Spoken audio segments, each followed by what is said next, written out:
U kulħadd jgħid warajja, Mr. Qaddis, grazzi tal-kelma qaddisa tiegħek li qed inżomm f'idejja. Din l-istess kelma ħarġet minn fommok bil-qawwa, kreattiva. U nirċivi dil-kelma kif ħarġet minn fommok mal qaddis, biddilni u ġeddidni u trasformani biex indejjem nikber u nkompli nixbaħ il-sida Ġesu Kristu, niddikjara nina lest biex nirċivi l-kelma tiegħek u qatt iktar ma nerġa' nkun l-istess iktar. Spiritu Santu irrevelali f'qalbi l-veritajiet ta' din il-kelma għal glorja tiegħek missier f'isem Ġesu Kristu. Amen. Morru fi ktib ta' Ġwanni kapitlu 14. Ġwanni 14. Ħanaralkom passaġġ li forsi xi kultant intom rajtuh u jalla rajtuh, ħansi nħeġġitkom biex Ġwanni 14, 15, 16 għattaw ħafna ħin fihom għax fihom ħafna rivelazzjoni. Ġwanni, illum ħankompli nitkellem fuq il-fejqan, din hija t-tmien lezzjoni fuq il-fejqan divin. It-tmien lezzjoni fuq il-fejqan divin. Ħanaqra minn vers, din hija skrittura ta' spiss nħobbu nekkwetawa. Vers 12. Tassew ngħidilkom min jemmen fija wkoll qatt jagħmel l-opri li qiegħed nagħmel jien u akbar minnhom qatt jagħmel għax jien sejjer għand il-missier.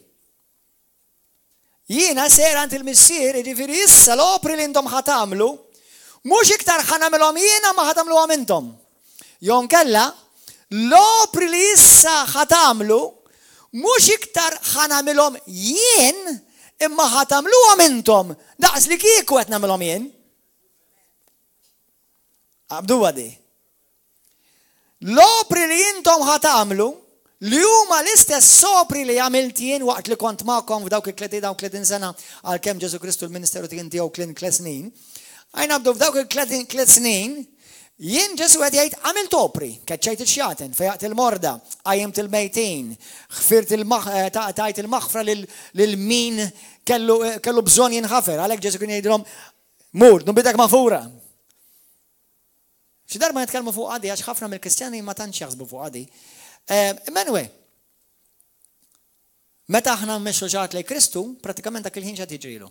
Nbietu qed jiġu maħfura. Amen. Halleluja. Mela. Ħanerġa' ngħiduha, tassew ngħidilkom meta taraw kelma tassew, Ġesu ma kienx ilaqlaq. Tassew.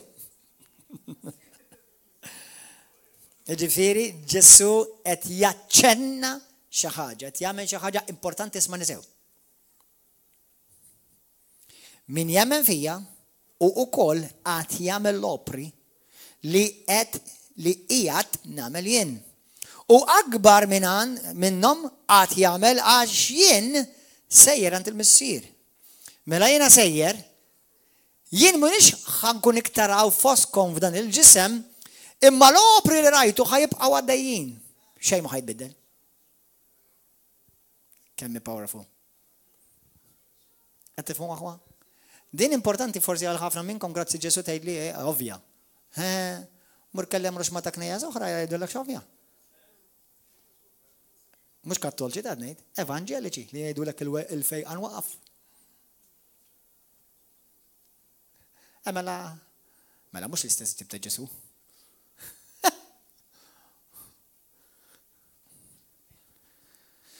Tassew, mela, jiena sejjer, il-ġisem tiegħi mhux ħajqa' magħkom għad jiġi żmien ġismi mhux ħajqa' dan il-ġisem, għalkemm intom ovvjament eventwalment tibgħu tissejħu l-ġisem ta' Kristu. U għalhekk l-opri rajtu f'dan il-ġisem ħajjidher f'dan il-ġisem. Qed tifhmu aħwa? Xejn qas żgur, anzi aktar. U jekk titolbu xi ħaġa f'ismi, jien nagħmilha. Xi tfisser f'ismi? Ġifieri meta titolbu xi ħaġa daqs kieku qisni jien stess qed nagħmilha dak il-ħin. Għalhekk tfisser f'ismi. Meta inti mibgħut f'isem l-Amerika, ġifieri l-Amerika inti titkellem għall-Amerika. Meta inti qed titkellem għall-kumpanija tiegħek, il-ferm jien naf. Jiena hawnhekk qed niġi llum biex nippreżenta qed nitkellem f'isem jien naf Attard Cohen Associates. Ma kellhomx jiġu il-bankijiet, il-desks magħhom, il-computers, l-uffiċini, il-bilja biex jitkellmu. Battu xi ħadd jirrappreżentahom, qed jitkellem f'isimhom. Mela intom għad jiġi żmien fejn intom titkellmu daqs li kieku titkellem jien. Xejnqas. Anzi iktar. Interessanti kieku għala anzi daqs l-istess. Ġesu tgħidlek daqs l-istess u aktar. Isma'wa. U jekk titolbu xi ħaġa f'ismi jiena nagħmilha. Biex il-Missier ikun igglorifikat permezz ta' ibnu, iva, jekk titolbuni xi ħaġa f'ismi jien nagħmilha. Ħanidilkom dik il-kelma ħanaqraħilkom bl-Amplified, verse 13. Għalkom bl-Amplified Bible, verse 13. Għadik John 11 imma, mela għarit imur John 14. John 14. Jekk għandkom il-Bibja, jekk forsi għandkom xi verżjonijiet oħrajn fuq il-smartphone tagħkom tistgħu tfittxuha. Mela, verse 12. Ta' ħanibda minn 13. As my representatives, this I will do, so that the Father, that's 13, sorry.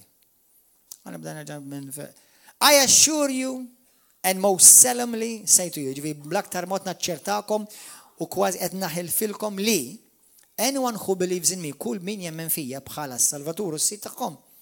I will do also the things that I do, u koll, jew jiena, li qed niġi preżentat fih, ħajamel ukoll l-affarijiet li jien nagħmel, and he will do even greater things than these, u ħajamel anke affarijiet u ħwejjeġ akbar minn dawn, in extent and outreach. Because I am going to the Father. Verse 13. I will do whatever you ask in my name. Jiena nagħmel dak kollu li tolbuni f'ismi. As my representative. Bħala dawk li jirrappreżentaw lili. This I will do, so that my Father may be glorified and celebrated in the Son. Dan jien ħanamlu biex il-Missier jiġi glorifikat u ċelebrat fl-iben. If you ask me anything in my name, jekk inti titlobni kwalinkwa ħaġa f'ismi, bħala ir-rappreżentat tiegħi, jiġifieri inti qed tirrappreżenta mhux lilek, mhux il-Knisja, lili qed tippreżenta. Jiġifieri jekk ma jnexxix jiena ħnidher ikraħ għax inti mhux lilek qed tippreżenta.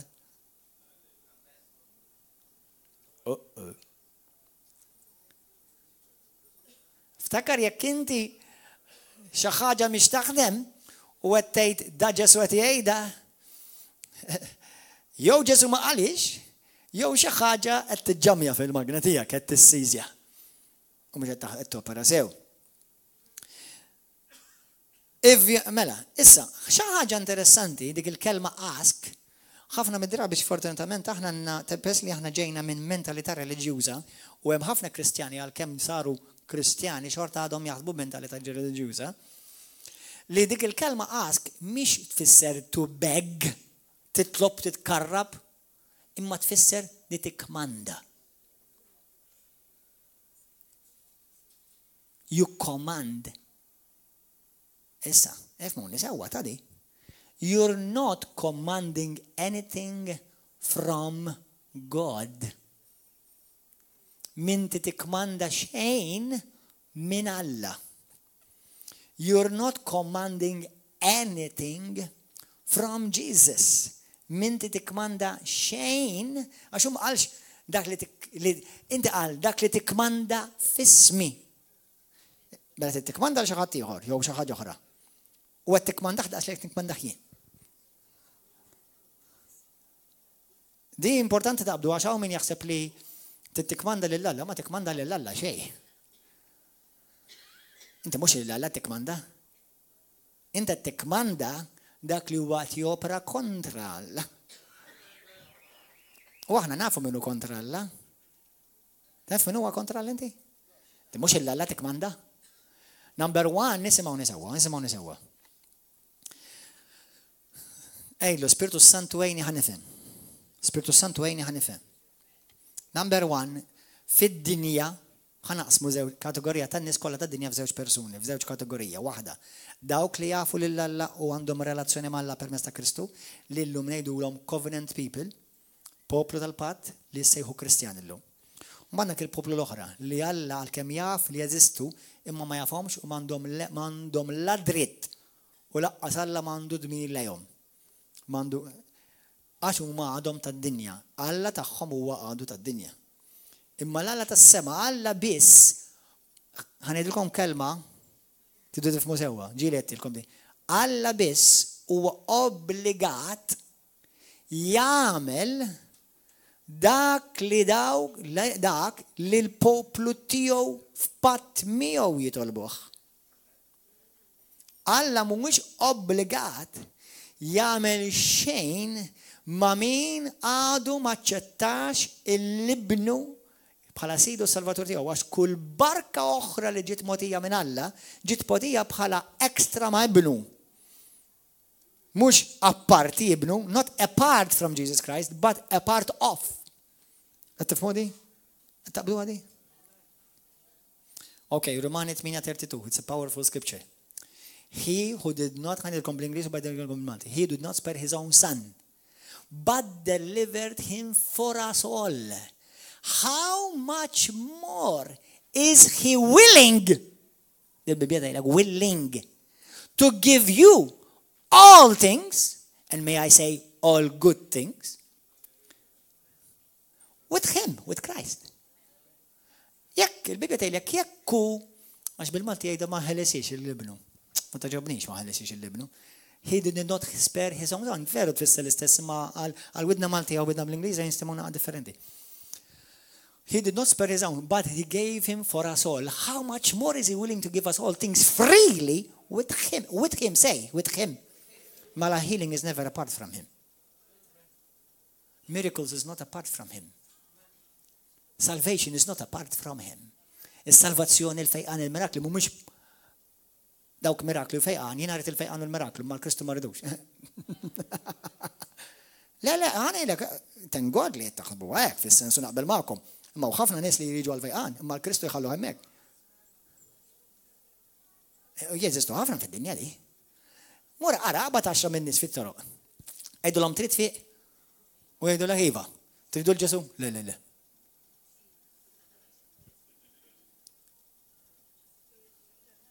Mbagħad jaqilgħu rixma ta' reliġjon u jer u taħt l-reliġjon. U lajfi u laj salfaw u jekk jisegħu jiġbdu lilek magħhom. Isimgħuni. Għalhekk qed inkom dak li forsi xut minnkom toħdu ħovja u qed toħdu ħovja x'qed titgħallmu ta'. Ħafna nies mhux saqsuhom trid fiq żgur. Trid tiġi għand Ġesu Kristu ta' ħajtek le jiena tajjeb kif jien. Tajjeb kif jien mart il-marit. Jekk inti jkollok il-Kristu, il-fejqan ħajġi miegħu, għax il-fejqan jiġi miegħu. Qed tifhmu? Għax il-fejqan huma benefiċċji tal-patt, il-fejqan huwa benefiċċji f'dak l-isem. U aħna meta jiena u inti nitolbu f'isem Ġesu, qed ngħid Misir Qaddis, qed nitulizza, qed nikklejmja il-patt u l-patt li tajtni ma' Kristu jinkludi l-fejqan, il-ħelsin, il-barkiet, il-maħfra, il-salvazzjoni u l-ħajja ta' dejjem. Dak kollu jinkludi il-pakket ma' Ġesu Kristu. Dak kollu tiegħek, kull ħadd dak tiegħi. Halleluja! Amen. Mela, morru issa fil-ktieb ta' Mattew, le mhux Mattew. Għal-kemm iva, morru miktib ta' Mattew, Mattew 8. Issa, ħaġa oħra. Please, daw kolla li jintom mitħla tal-kelma, daw kolla li titalmu, daw kolla li tiġi River of Love, jak daw kolla li tiseguna fuq il-YouTube, u għadek ma tiġi River of Love, imma ġej dal-wad. Halleluja. Please, zom daw l-affarijiet f'moħħok li ħanajdlek issa. Di ħadit ċallenġjana. Kama minnkom temnu l-salvazzjoni Alla jrid isalva l-kulħadd. Għaw xaħat għandu dubju li Alla jrid isalva l-kulħadd. Believe it or not, hemm ċertu Kristjani li għandhom dubju f'di wkoll. Iva, unfortunately. Dawk li jemnu li għabdu teorija waħda, ħaduha barra mill-kuntest tal-Bibja kollha u għamlu froġġa. Sewwa, dawk jemnu li isalvaw dawk li huma id-destinati biex isalvaw, għax hemm Alla hemm ħut li Alla ddestinhom li ħajmur l-infern. Ġifieri tipprova dak tipprova l-infern. Ejwa, dawk jgħidulhom tal-predestination. Dawk ġeneralment għandhom teorija kalvinista, by the way, teorija tagħna għandha tkun waħda biss jgħid Ġesu Kristu full stop. Dak li tara l-Kristu jagħmel għamlu, dak li Kristu ma jagħmlux tagħmlu ġenti. U koll żomm din naqaf moħħok għax hawn min jista' jabbuża b'dak li qed tista' stess, żomm f'moħħu wkoll jekk Ġesu Kristu qed jitkellimx mal-Lut, jekk Ġesu Kristu qed jitkellem mal-Knisja jew mal-Ġentili għax ukoll tgħin ukoll, għax ċertu nies hemm ċertu affarijiet li Kristu qal li għalik infatti llum ma qasemdu wkoll. Għax kien tgħidhom lil-Lut u jiena u inti maħniex Lut. Amen. Ġifieri żommhom ukoll, dawk għalhekk hemm studju tal-Bibja dawk huma hermeneutics jgħidula. Hemm ċertu regoli jew kellha jgħidulhom prinċipji iktar milli-regoli li dejjem tkun taf x'tgħid jew min titkellem lil min qed jindirizza x'inhu s-suġġett u x'inhu s-setting. Importanti li daw iżommhom dejjem f'moħħok li meta tistudja l-kelma mhux biss taqra biex tieħu kelma għall-ġurnata, titkellem meta nistudjaw issa. Meta nistudjaw importanti biex inti toħroġ teorija u teoloġija sana dejjem fid-dawl fit-Testament ġdid dejjem tiżomm daw l-erba' prinċipji. Ġesu, min titkellem Ġesu, Pawlu, Pietru, Mosè, Elija. Min? X'inhu s-suġġett? Lil min qed jindirizza. X'inhu s-setting? Amen. Ġifieri importanti. U tajjeb ukoll jekk hux taħt il-patt il-qadim jew taħt il-patt il-ġdid. Insomma, dawk jekk iżomm daw l-erba' tibqa' san. Hemm xi 10 by the way prinċipji bħal daw li jitalmu fit-teoloġija, ma daw l-erba' l-iktar li tuża. Anyway. Mela, ħamorru fi-ktieb ta' Mattew kapitlu 8. Mela, kont qed ngħidilkom, żommu da f'moħħkom. Alla dejjem irid isalva iva jew le. Alla dejjem irid ifejja iva jew le. Alla dejjem irid jeħles mix-xitan iva jew le. Dawk qatt ma jitbedlu. U għadna naqqas itkellimt fuq għadi, però nista' nagħmilkom parantesi u tistgħu żommu f'moħħkom. Anke meta tgħid salvazzjoni wkoll inkluż il-fejqan, għax il-kelma sożod tfisser fejqan. Il-kelma salvazzjoni weħida mingħajr ma qogħod jidħollok daw il-prinċipji kollha ta' fejqan diġà għandna 8 sigħat tagħlim fuq u biss. Apparti li hemm sezzjoni ta' tagħlim ieħor fuq fuq il-YouTube tagħna rigward fuq il-fejqan ukoll. Jiġifieri qabad il-kelma sożo biss u tinkludi fejqan fiżiku. Fejqan anka tar-ruħ dak li jgħidulu healing of the soul. Jinkludi prosperità. Mill-kelma waħda biss niħroġlek teorija sija. Dak jitkellem studju mbagħad, għalhekk kellem studju. Għalhekk li skutta tgħidlek studja l-kelma sewwa, ħalli jkun taf inti kif għandek taqsam il-kelma bir-reqqa. Sewwa, jiena naqbadlek kelma waħda ngħidlek korrett inti ma temmenx fil-fejqan, ma inti laqas fis-salvazzjoni ma temmen, għax il-kelma sożo salvazzjoni tfisser ukoll fejqan. Amen, il-kelma sożo, salvation. Dawk kollu li jsejħu sem il-mulej jisalvaw. Dawk kollu jsejħu il-mulej jinħelsu. Dawk kollu jsejħu sem il-mulej jifiqu. Il-kelma salvation di. Tinkludi il-pakket kollu. Mela, Mattew kapitlu 8. Issa, żommu f'moħħkom mela li nettilkom li Alla dejjem irid isalva. Vera, Alla dejjem irid jeħles. Vera, Alla dejjem irid ifejja. Vera, Alla dejjem irid jimla bl-Ispiritu Santu. Vera. Issa, dawn huma prinċipji li inti qatt m'għandek poġġi question mark fuqhom. Li jiena u inti rridu niskopru fil-mixja tagħna Kristjana hija mhux if he wants, but how he wants to deliver the package to me. This is powerful. Dan huwa tal ieħor. Ġifieri, għax anke fis-saltna biss, għase nitkellem fuq tobba issa, għase nitkellem fuq mediċina konvenzjonali, mhux qed indirizza da għalkemm hemm min Alla fil-grazzja tiegħu wkoll juża dik. U jekk inti tuħu mediċina ara ma tmutfux, twaqqaf il-mediċina mingħajr it-tabib għax tista' tagħmel dannu u ma spiċċa neħel jiena. Ġejdilkom dak inta u jiena ma nkun qed tilħadd qatt biex waqqaf il-mediċina tiegħu. Jiena qatt ma ħanuħu dak ir-riskju għax ma ħanuħu dik ir-responsabilità għax jiena m'iniex tabib. Jiena paredi kont tal-kelma Alla. Amen, qed naġġel. Illallu. Pers li intom kollha iskom hekk you're moving on with me. All right. Mela.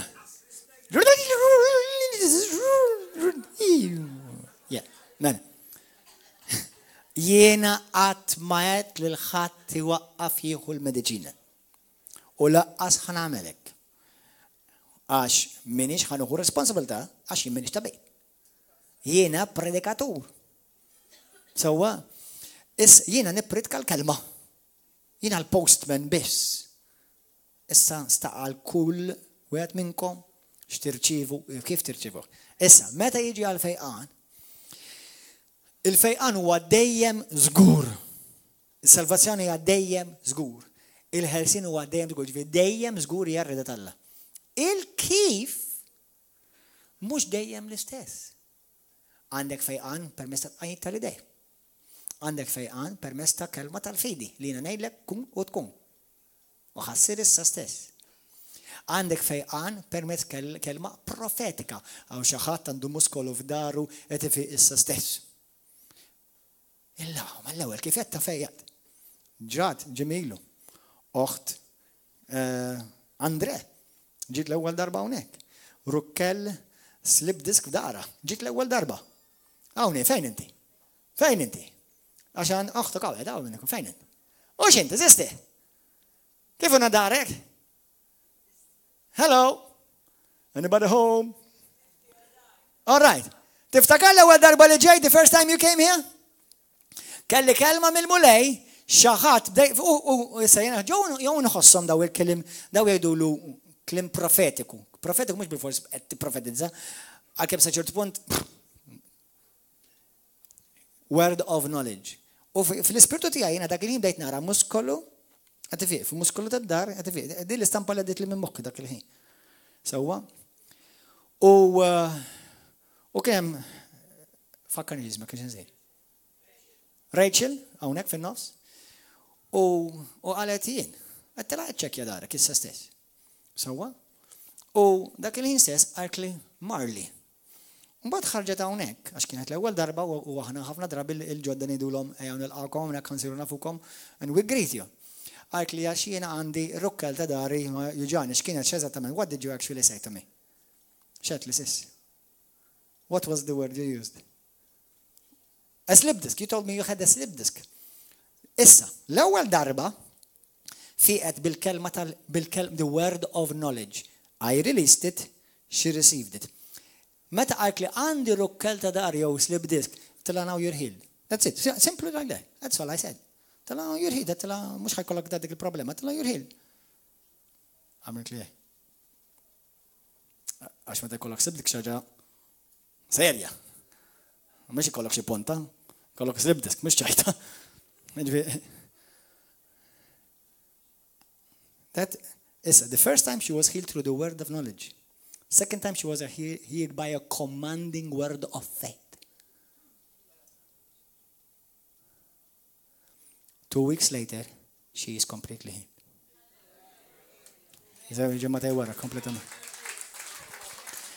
Anka f'mara waħda, f'service wieħed ukoll kien hemm żewġ metodi ta' fejqan.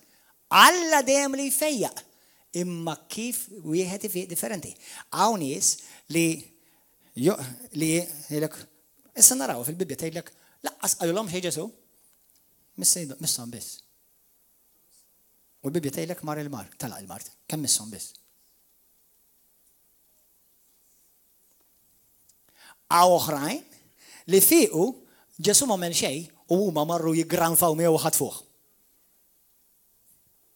U dar il-mulej qalhom min misni. Dan Alla tistaqsi mistoqsija. Int Alla ta' ma tax min missek. Għax li rrisponda l-anointing tal-fejqan għal-fidi, mhux għal-persuna. Daw kollha prinċipji tas-saltna. Jiġifieri, għax inti forsi marċivejtx fejqan mod wieħed, il-pastor ma semmix il-marda tgħidu, mela ma rġi fejqan il-mulej. Sena l-fidi dejjem topera. Klab tiġaħad, forsi inti tgħid li nirċivejak bil-kelma tal-fidi biss għandi naqa' problema, x'mut narran xejn ma tinħoss xejn hawn min jaħdem hekk. U għalhekk ħafna mid-drabi fil-Bibja il-biċċa l-bira ta' nies li fiq huwa bibtqejjed tal-idej. That's the most basic way of being healed, through the laying on of hands.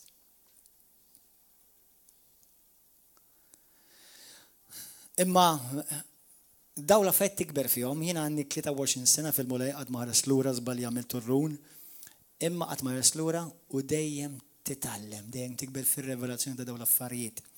Amen, isma' meta kapitlu 8 morru hemm malaj. Mela llum meta aħna llum ħana prattikaw, kemm hawn xi ħadd hawn xi ħadd għandek muskolu ta' wara hawnhekk ara, ħanidkom hawn, dil-erja. Dal-muskolu, qed juġak issa stessa, fejn inti? Xi ħadd qed juġak dak il-muskolu, għalli dek, qed juġak dak il-muskolu. Taħdej għalli inti? Inti qed juġak dak il-muskolu? Ġili torqod ħażin jew forsi tuħu xi skoss u jisu jibdew juġak muskolu, jabbiżlek muskolu, ġili qabbiżilkom xi muskolu?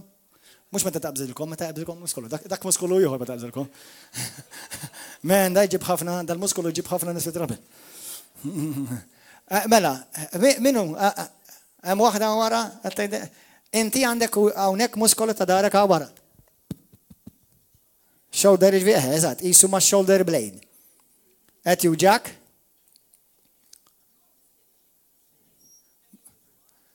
Imma isek taf li għandek qisu naqgħa fih, qed idejqek naqas komdu. Min iktar? Min iktar? Inti, brother? Inti? Mela, ħanurikom bil-prattika u mobilif, għandhom it-nej. Min iktar għandu muskolu jġaw f'dik l-erja? Isu fil-ġwen ħaj tijak, il-ġwenaħ. U peress li l-mami għajtlek inti l-anġlu tijaj aħjar kollok il-ġwenaħ jaħnu tajjeb. Mela, ismawa il-kelma tal-fidi kif taħdem. Mela, ismawa. Ħares law. Fissem Ġesu Kristu, nikmanda issa stess, fissem Ġesu bħal il-reprezentant ta' Kristu, daqs li kiku Kristu u stess set jgħidan, muskolu fil-ġwenaħ ta' darek kun infejja. Dak lu ġeħ jitla issa stess. Grazzi, nibat il-kelma tijak mulej, b'awtorità fissem Ġesu Kristu nikmanda dak il-muskolu, kull discomfort jitla issa stess. Muskolu fi kull weġa, kull discomfort jitla issa stess fissem Ġesu Kristu. Amen. Issa irċivi. Kun infejja.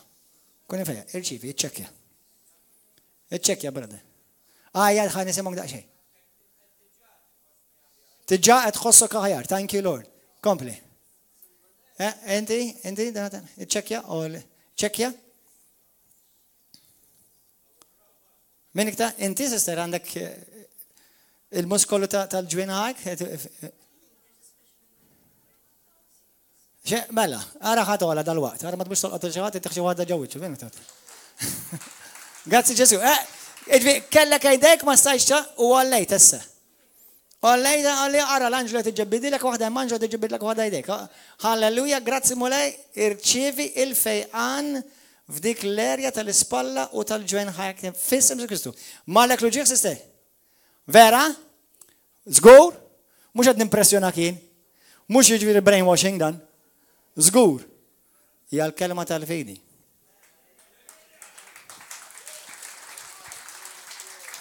Għattifmu? Għattifmu? Issa, tiftakar ġematej l-lum bħallum ġemaj u bħallum ġematej. Kena unek kena massa ta' nisi fiju. Jien ma tlabċ. Bieċa kbira tlabtu entu. Tlabtu fuq xaxin. Morru Matteo kapitlu 8.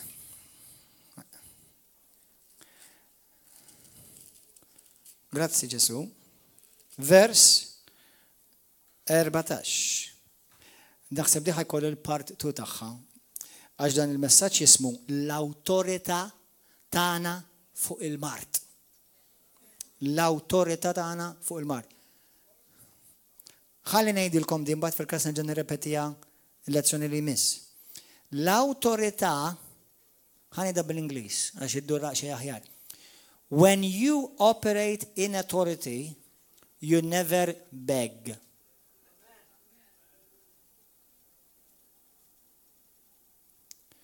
You never, Christians get this, moan.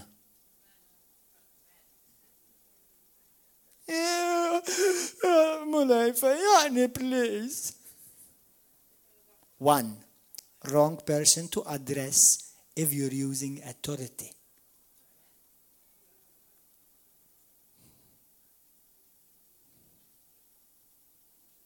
Batta di. Kristu jista' jħenna lik u ta' spiss jħenna lina kontinwament. Imma issa mekk qed naqgħu fuq prinċipji ieħor tas-saltna. Ma meta inti tolbu b'awtorità, in mhux illa Alla tikmanda. Tikmanda. Listen. Ħajt prinċipju ma bnejda di. Stop talking to God about your mountain. Start commanding your mountain to be moved. Iqaf tkellem Alla fuq il-montanja. F'dan il-każ montanja ta' Mart, montanja ta' uġieħ. Iqaf. Issa ikkmanda dak l-uġieħ jitlaq. F'isem Ġesu Kristu. Issa jekk inti tgħidli għamilt hekk ma semanix. Min ma semakx? Alla jew l-uġieħ?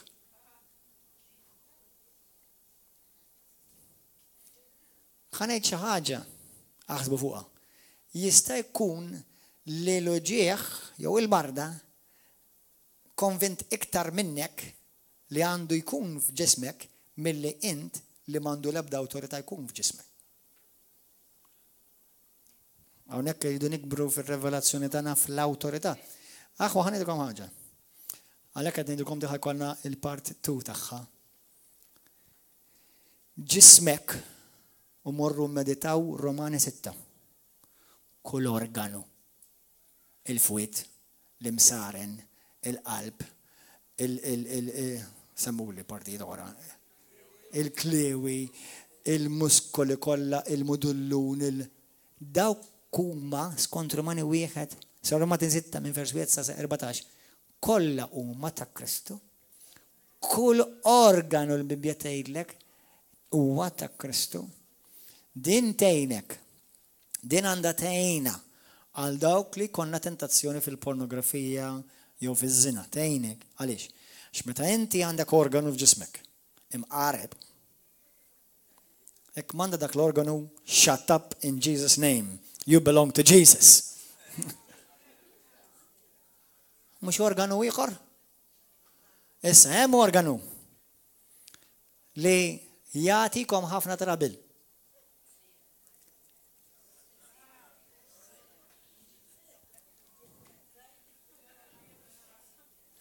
U ħanajdilkom tanti serja di, li l-Bibja tgħidlek dan l-organu, dan l-muskolu, inniġġislek ġismek.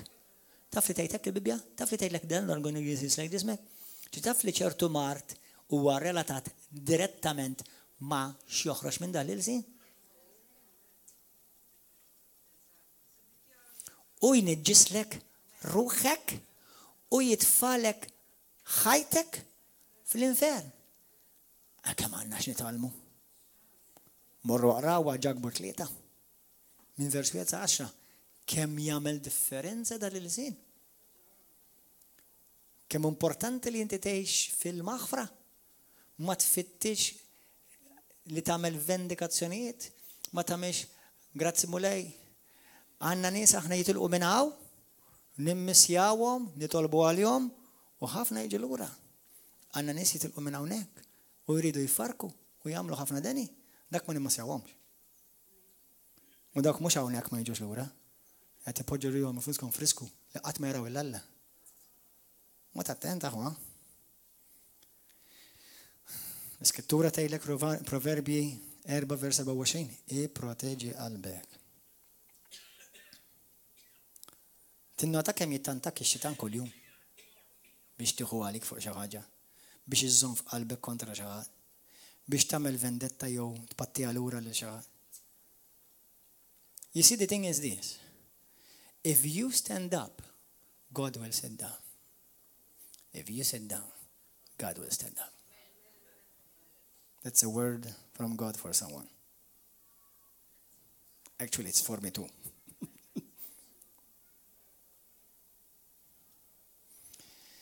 Ix-xitan minn kollox li jagħmel biex jiddistraktjak minn dak li Alla jridek tagħmel.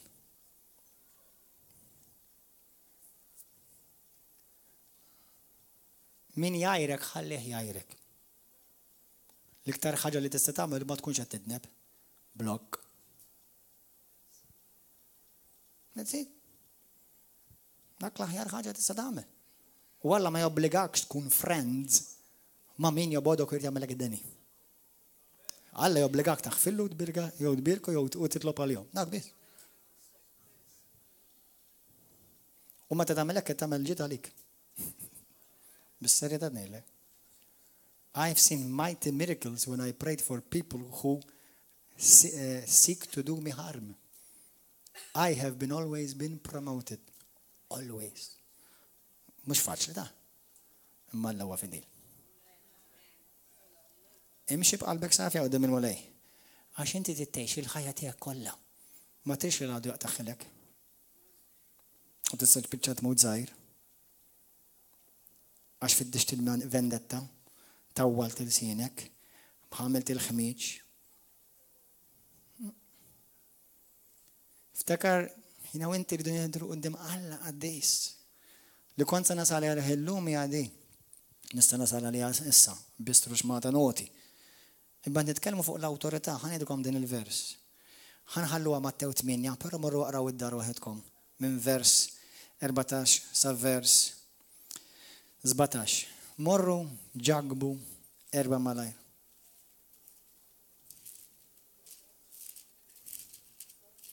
Ġagbu. Nisa ngħidilkom tablament. Anzi nħeġġiġkom timmemorizzawa. Vers 7. Ġagbu 4, vers 7. Xatt ieħor għandek uġieħ wara koptejk. Hawnhekk. Min inti dak il-persuna li għandek uġieħ wara koptejk? Oli dek, min inti għandek uġieħ? Inti, brother, min iktar għandek uġieħ wara koptejk? Inti bil-wifqa? Poġġi dek? Ara, ħanużaw metodu ieħor issa. Brother, poġġi dek fuq wara koptejk fet juġek? F'isem Ġesu Kristu, il-koppa kun minn fejqa.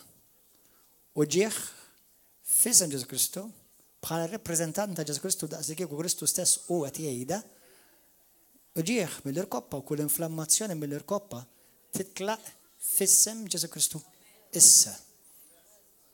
It's done. You're healed. Ċekkja. Iċċekkja ċaqla il-koptejk?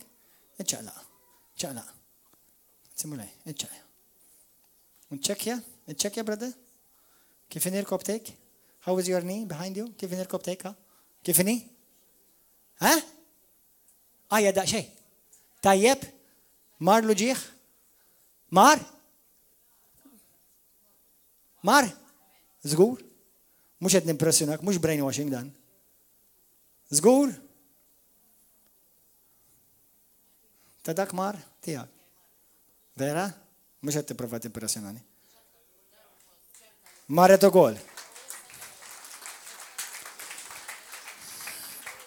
Aħwa dan Kristu jagħmlu biex lilkom jallimkom u jarmakom.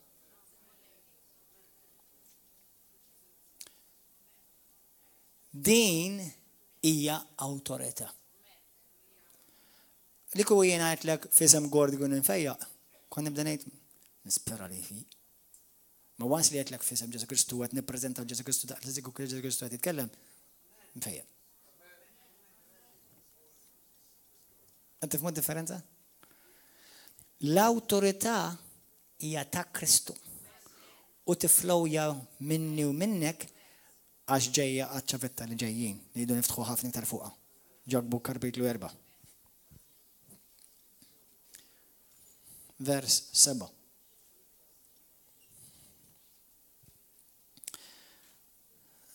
Ġogbu 4, James 4, vers 7. Mela oqodu għarrida talla. Jon kella is-sottomettu lilkom infuskom lejn Alla. Issa, m'għandix ħin biex noqgħod nallem fuqha għalkemm għandna kors sħiħ fuqu. Is-sottomissjoni dejjem tidher żewġ postijiet. Fil-ħajja privata tiegħek quddiem Alla u fil-ħajja tiegħek fil-Knisja fejn Alla poġġik. Dejjem. Anka fil-ħajja ċivili. Fil-ktib ta' Romani 13 jitkellem fuq l-awtoritajiet li poġġa Alla min jiġi kontra tagħhom, mhux kontra tagħhom qed jiġi, kontra Alla.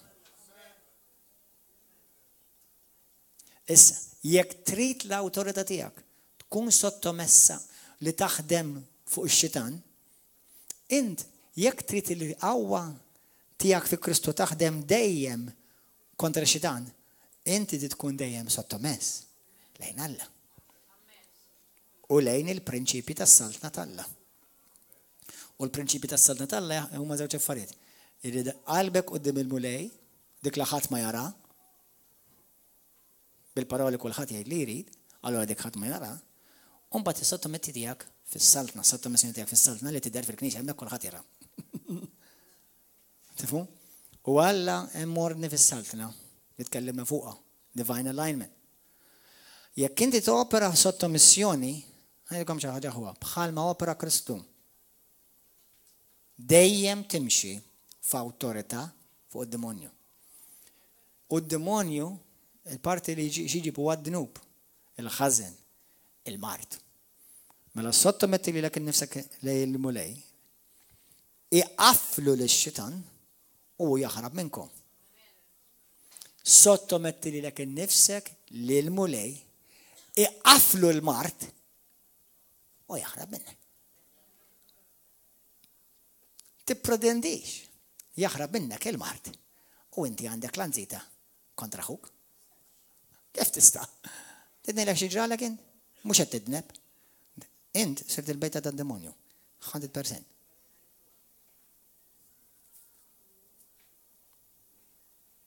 U mhux ma tkunx marit, int marda. Ivvalenat. Misħut. Maqtuħ minn Alla.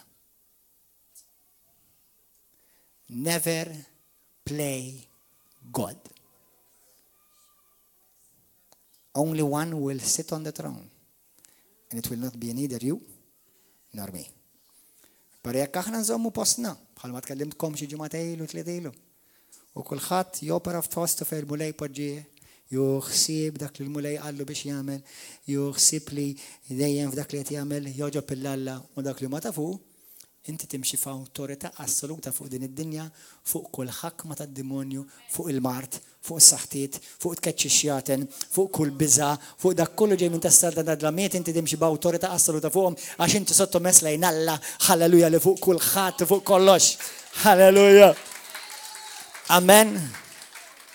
Bħalma jgħid John Bevere, ma tistax teżerċita awtorità jekk m'intix taħt awtorità. U għal dawk forsi mexxa jgħidulhom il-dawk ta' taħtom, m'għandekx awtorità fuq ix-xitan? Wis probabbli dik hija knisja li kulħadd jagħmel li jrid. Li mhix ta' Kristu, by the way.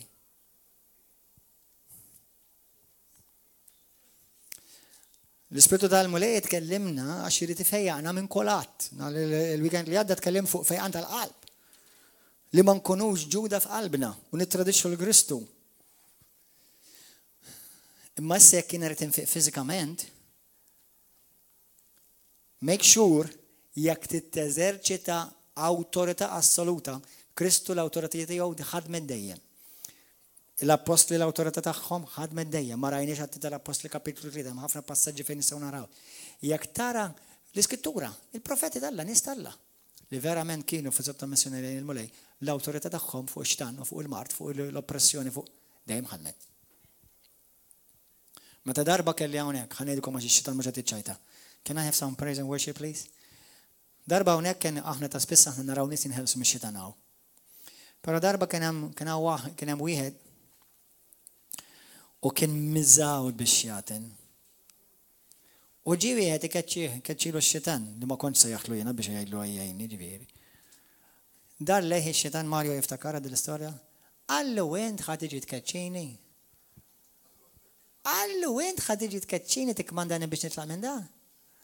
Għallu meta l-biraħ jina u għenti konna fl-mgħin. You understand, you cannot exercise authority if you're befriending him. Ma tistax teżerċita awtorità jekk inti timxi mad-demonju, timxi fi Kristu. Amen. Għalhekk Kristu Mattew 28 b'mod assolut tagħna awtorità assoluta fuq il-mart. Ħajtkellem iktar fuq għadi. Il-ġimgħa d-dieħla kalajt ħajtkellem iktar. Imma moħħu kemm? Qabel ma titlob biex tikmanda l-mart jitlaq, number 1, poġġi lek innifsek fordni. Jiena sottomess lejn Alla, jiena sottomess lejn dawk ta' fuqi l-ewwel Pietru kapitlu 5, fordni fi Kristu. Ħalli jien issa, ma jġiġi xi dan jgħid li inti m'għandekx awtorità fuqi, inti m'intix sottomizzjoni. Qed tifhmu? Persuna partikolari ftit snin ilu li kien spiċċa kien hawn u kien telaq u ma telaq xejjeb ħażin. Imma daw affarijiet jiġru kull sena kważi. Kien ħada kontra Alla għax ma jfiex. Jew għax ma fiex. Mhux bil-fors ma tfiex. M'intix tinduna li inti mittiekel mill-gburrija. M'intix tinduna li l-gburrija kelletek. Tista' tfiq meta inti xitan kontinwament in fellowship miegħu. Għax m'għandek l-ebda awtorità, il-mart jitlaq. Issa, għal dawk jgħidu li ma jiena qed f'awtorità, jiena qed sottomissjoni, jiena qed nobdel il-mulej, jiena ma nagħmel xejn kontra jew il-pastor jew knisja jew whatever. U għadna ma fiex, hemmhekk ngħidlek hemmhekk għandek issa il-dik li jgħidula t-taqbida tal-fidi. U t-taqbida tal-fidi ġifieri kultant inti tkun stubborn għax ċertu mart huwa stubborn. Imma mbagħad għandna il-prinċipji, hemm ħafna prinċipji. Però almenu tista' tavvanċina lill-mulej buċċek minn quddiem li inti sew fuq quddiem il-mulej qalbek hija sewwa u l-għadu mhux qed tagħtih l-ebda wisa. Amen aħwa? Ejja mbaxxu rasna. Itolbu miegħi, nitolbu flimkien, qabel ma nitolbu magħkom, nitolbu flimkien. Qiegħed talba miegħi, anzi f'din l-atmosfera f'din il-preżenza tal-mulej hawnhekk. Illum il-mulej smajni jitkellem ċar.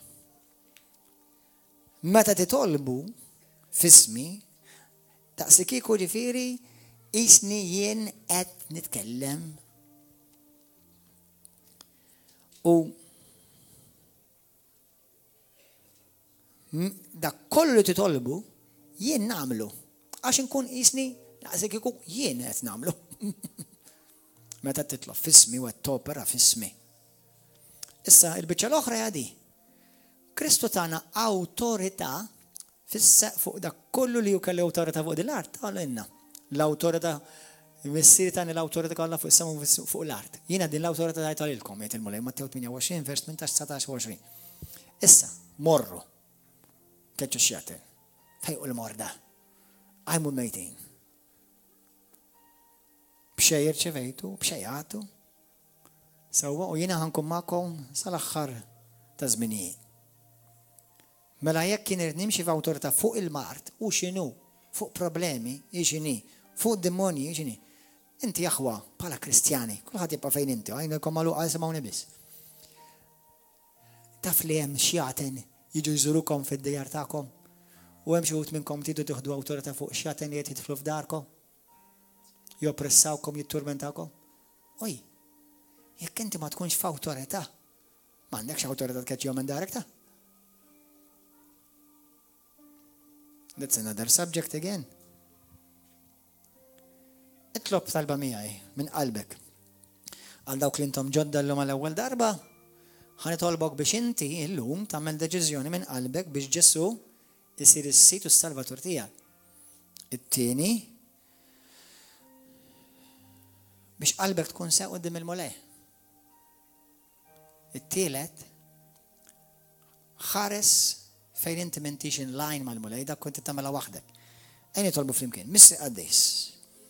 Grazzi li fi Kristu Ġesu ibnek li llum jiena naraf bħala is-Sit u s-Salvatur totali fil-ħajja tiegħi. Sidi fir-ruħ, fl-ispirtu u fil-ġisem. Sidi f'kull erja mulej. U għalhekk bħala sidi u s-sit tiegħi fuq il-ħajja tiegħi intera, mulej Qaddejs, nirċievi maħfra ta' dubiti, nirċievi fejqan f'ġismi, nirċievi ħelsien minn kull oppressjoni Mulej grazzi li inti ħfirt li u bl-istess mod kif ħfirt li int jien naħfer lil kull min weġġani. Jien nirrilisja minn qalbi jew l-infittex xi tip ta' vendetta minn dawk ta' madwar li weġġawni jew ma rawx għajn majn miegħi. Mulej qadis. Nirċievi fejqan issa stess u neżerċita awtorità f'Ġesu Kristu u fl-isem ta' Ġesu, kull mart ikollu jitlaq, kull ġieħ ikollu jitlaq, kull nuqqas ta' saħħa ikollha titlaq f'isem Ġesu Kristu. Ġismi huwa ta' Ġesu. Kull organu f'ġismi huwa ta' Ġesu. Nitolbok mulej aħfirli fejn jien tkellimt kliem fejn weġġajt ħadd ieħor u fejn dan il-sin muskolu tiegħi anka niġġes li l-nifsi. Jew niġġes l-atmosfera li ngħix fiha. Aħfilli ta' kliem li jiena qed fieraħ, kliem żejjed, kliem ta' biex nweġġa. Ħassar dak il-kliem mulej li jiena rrilisjajt minn fommi u qed joppressa li ħajti. Aħfilli mulej. U niddikjara li permess tal-ġrieħi tiegħek Ġesu jiena kont infejjaq fil-ġisem u fir-ruħ u fl-ispirtu tiegħi niddikjara li jiena llum inwuled minn ġdid.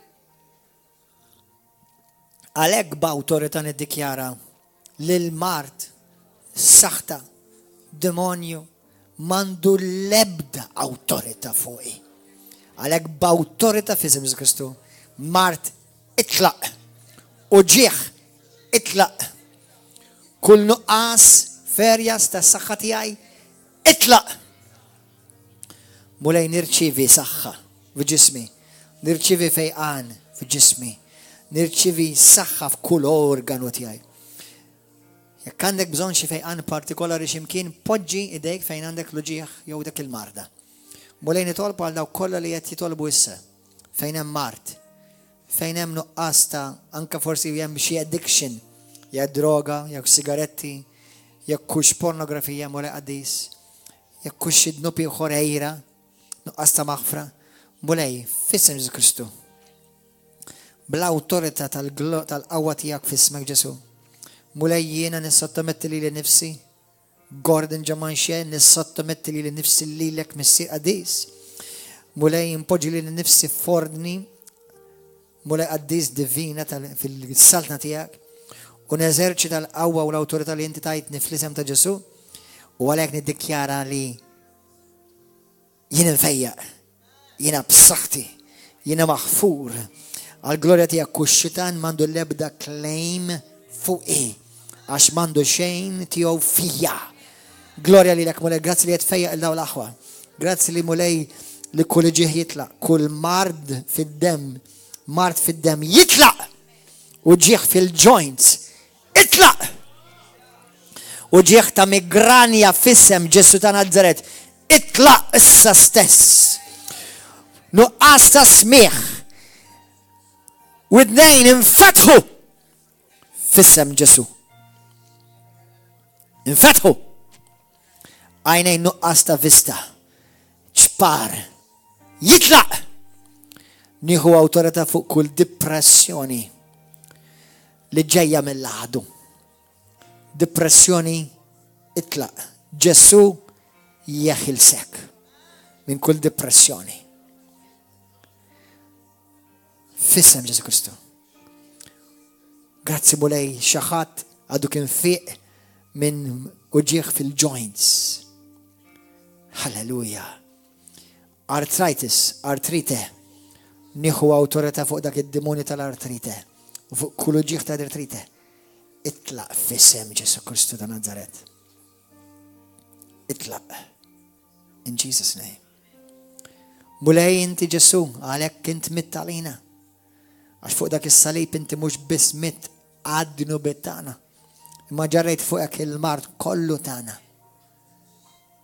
Ħadd postna.